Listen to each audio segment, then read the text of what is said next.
Hello everyone, this is part 2 of a network update that went out first last year announcing our new network initiative, Grow Big Red.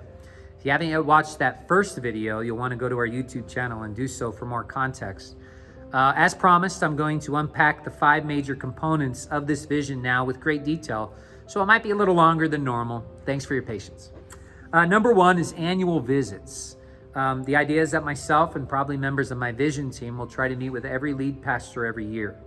This has never really happened that much in the past because of our sovereignty of churches and being voluntary cooperative, but sometimes those things have caused us to be more independent than we should be.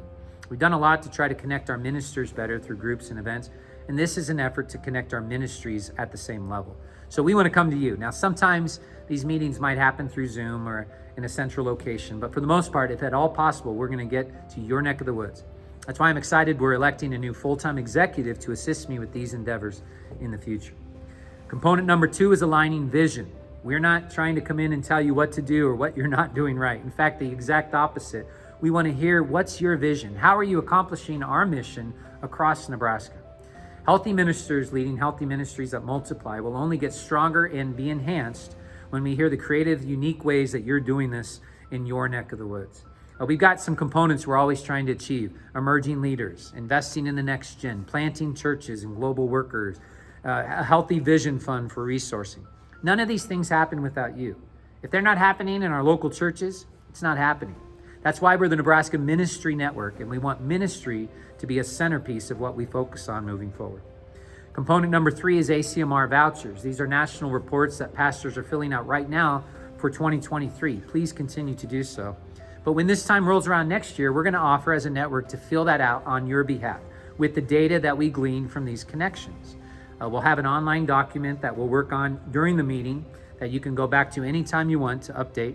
We'll also send out quarterly reminders and reports that you can put data in as the year is going on, so it's always up to date.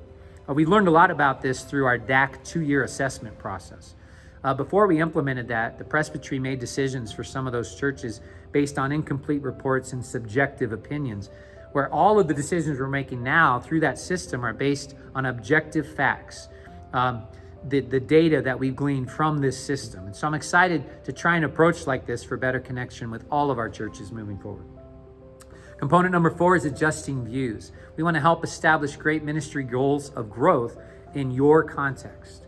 The 20-member mark of health from our network national office is still our figure that we're shooting for. But maybe there's situations like with our district affiliated churches where helping them grow to 10 or 15 for now would be better.